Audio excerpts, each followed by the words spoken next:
பார்க்க போறது தமிழ்நாட்டுல கும்பகோணத்துல காவிரியோட கரையில அமைஞ்சிருக்கு ஒரு ரொம்பவே அதிசயமான கோயில். பார்க்கறதுக்கு மத்த விஷ்ணு கோயில் மாதிரி தான் தெரியும். ஆனா இதுக்குள்ள ஒரு பெரிய ரகசியமே இருக்கு. என்னன்னா கருவறைக்குள்ள இருக்கிறது மகாவிஷ்ணுவே இல்ல, அவரோட மிக சக்தி வாய்ந்த ஆயுதம். யோசிச்சு பாருங்க, சூரியனோட ஒளியையே மங்க செய்யற அளவுக்கு ஒரு சக்தியா, அதுவும் ஒரு ஆயுதம், எப்படி ஒரு கோயிலோட மூலக்கடவுளா மாற முடியும்? வாங்க, இந்த கதையில இருக்கிற ரகசியங்களை நம்ம ஒன்னொன்னா விளக்கி பார்க்கலாம். சரி, முதல்ல இந்த அதிசயமான தலம் எங்க இருக்கு, இதோட அமைப்பு ஏன் இவ்ளோ ஸ்பெஷல்னு கொஞ்சம் விரிவா பாப்போமா? ஏதோ இப்போ நம்ம பார்த்துட்டு இருக்கிறது தான் கும்பகோணத்துல ரொம்ப கம்பீரமா நிக்கிற ஸ்ரீ சக்கரபாணி கோயில். வெளியிருந்து பார்க்கும்போது இதுவும் மத்த கோயில்கள் மாதிரி தான் தெரியும். ஆனா உள்ளதான் அந்த பெரிய அதிசயமே காத்திருக்கு. நீங்க பொதுவா விஷ்ணு கோயில்களுக்கு போனா பெருமாள நின்ற கோலத்திலேயோ அமர்ந்த கோலத்திலேயோ இல்ல படுத்த கோலத்திலேயோ பார்த்திருப்பீங்க இல்லையா? ஆனா இங்க அவரோட சக்தி வாய்ந்த சுதர்சன சக்கரமே சக்கரபாணி அப்படிங்கிற பேர்ல மூலவரா காட்சி தருது. இதுதான் இந்த கோயில்ல இருக்கிற மிகப்பெரிய மிக முக்கியமான ஸ்பெஷாலிட்டியே. சரி, ஒரு ஆயுதம் எப்படி ஒரு மூலவரா மாறுச்சு? இந்த கேள்விக்கு பதில் ஒரு ரொம்பவே சுவாரஸ்யமான புராண கதைக்குள்ள இருக்கு. வாங்க அந்த கதையை கேட்கலாம்.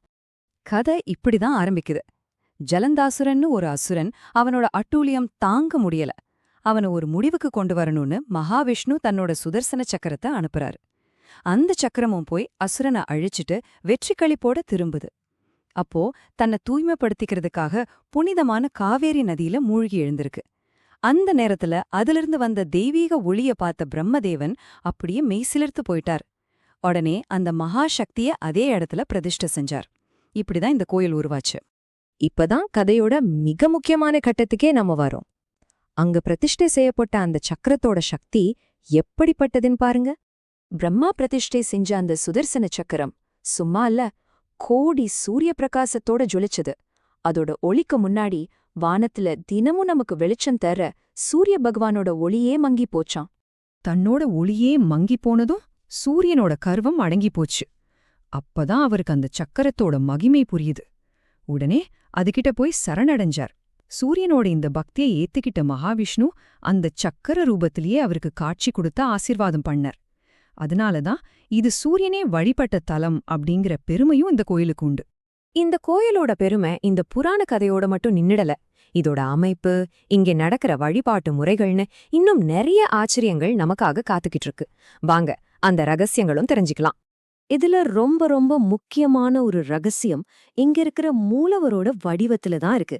வேற எங்கேயுமே நீங்க பார்க்க முடியாத ஒரு வடிவம் அது. அது என்னன்னு தெரிஞ்சுக்கணுமா? இங்கதான் அந்த பெரிய ஆச்சரியமே இருக்கு. இங்க இருக்கிற சக்கரபாணிக்கு சிவபெருமானுக்கு இருக்கிற மாதிரி நெத்தில 3வது கண் இருக்கு. அட ஆமாங்க, பொதுவா விஷ்ணுவோட எந்த வடிவத்திலையும் நாம இத பார்க்கவே முடியாது. சிவனோட அம்சம் இங்க இருக்கிறது இந்த தலத்தை இன்னும் ஸ்பெஷலாக்குது. அது மட்டுமில்ல, 8 கைகள்ல விதவிதமான ஆயுதங்களோட தீமைகளை அழிக்கிற ஒரு ஆக்ரோஷமான சக்தியாவும் இவரு காட்சி தரார். இன்னொரு ஆச்சரியம் இருக்கு. அது இங்க நடக்கிற பூஜை முறையில. பொதுவா வில்வ அர்ச்சனை சிவனுக்கு மட்டும்தான் செய்வாங்கன்னு நாம கேள்விப்பட்டிருப்போம். ஆனா இந்த கோயில்ல சக்கரபாணியா இருக்கிற விஷ்ணுவுக்கு வில்வ இலைகளால அர்ச்சனை செய்யப்படுது. இது சிவனும் விஷ்ணுவும் ஒண்ணுதா அப்படிங்கிற தத்துவத்தை நமக்கு உணர்த்துறதா சொல்றாங்க. புராண கதை, தனித்துவமான அமைப்பு இதெல்லாம் ஒரு பக்கம் இருக்கட்டும், பல நூற்றாண்டுகளா இந்த கோயில் எப்படி மக்களோட அசைக்க முடியாத நம்பிக்கையோட ஒரு சின்னமா இருக்கு. வாங்க அதோட வரலாற்றையும் கொஞ்சம் பார்க்கலாம். வரலாறு என்ன சொல்லுதுன்னா, இந்த கோயில் சுமார் 15ஆம் நூற்றாண்டுல நாயக்க மன்னர்கள் காலத்துல கட்டப்பட்டிருக்கலாம்னு சொல்றாங்க. இங்க இருக்கிற கலைநயமான தூண்கள், அந்த 5 நிலை ராஜகோபுரம் எல்லாமே அதுக்கு சாட்சியா நிக்குது. அதோட முக்கியமான திருவிழாக்கள்ல இந்த கோயிலோட பங்கு ரொம்பவே வலுது. குறிப்பா சொல்லணும்னா, 12 வருஷத்துக்கு ஒரு தடவை கும்பகோணத்துல நடக்கிற அந்த புகழ்பெற்ற மகாமக பெருவிழா, அந்த விழாவுல இந்த சக்கரபாணி கோயிலுக்கு ஒரு முக்கியமான பங்கு இருக்கு. லட்சக்கணக்கான மக்கள் கூடுற அந்த திருவிழாவுல இங்க வந்து வழிபடுறது ரொம்ப முக்கியமா கருதப்படுது. சரி, ஏன் இவ்ளோ பக்தர்கள் இந்த கோயிலுக்கு வராங்க? அதுக்கு காரணம் இங்க இருக்கிற ஒரு ஆழமான நம்பிக்கை தான். இங்க வந்து வேண்டிக்கிட்டா ஜாதகத்துல இருக்கிற கிரக தோஷங்கள், குறிப்பா சூரியனால வர தோஷங்கள் எல்லாம் நீங்கிடும் நம்புறாங்க. யோசிச்சு பாருங்க, சூரியனுக்கே அருள் செஞ்ச கடவுள் நம்மளோட கஷ்டங்களை நீக்க மாட்டாரா? அதுதான் இங்க இருக்கிற நம்பிக்கை. ஆக ஒரு ஆயுதமா தன்னோட பயணத்தை ஆரம்பிச்சு ஒரு அசுரனை அழிச்சு சூரியனோட கர்வத்தையே அடக்கி இன்னைக்கு ஒரு கோயிலோட மூலவரா நிக்கிற இந்த சக்கரபாணி வெறும் ஒரு தெய்வம் மட்டும் இல்ல, அது ஒரு மாபெரும் நம்பிக்கையின் சின்னம். இறுதியா ஒரு கேள்வி. ஒரு ஆயுதத்தையே நம்ம கடவுளா வழிபடும்போது அது பக்தியோட தன்மைய பத்தி நமக்கு என்ன சொல்லிக் கொடுக்குது? தீமைய அழிக்கிற எந்த ஒரு சக்தியும் அது ஒரு ஆயுதமாவே இருந்தாலும் சரி, அதுவும் தெய்வீகமானது தானே இல்லையா? நம்மள காக்கிற அந்த சக்திய வழிபடுறது தான் உண்மையான பக்தியா இருக்க முடியும். இந்த சிந்தனையோட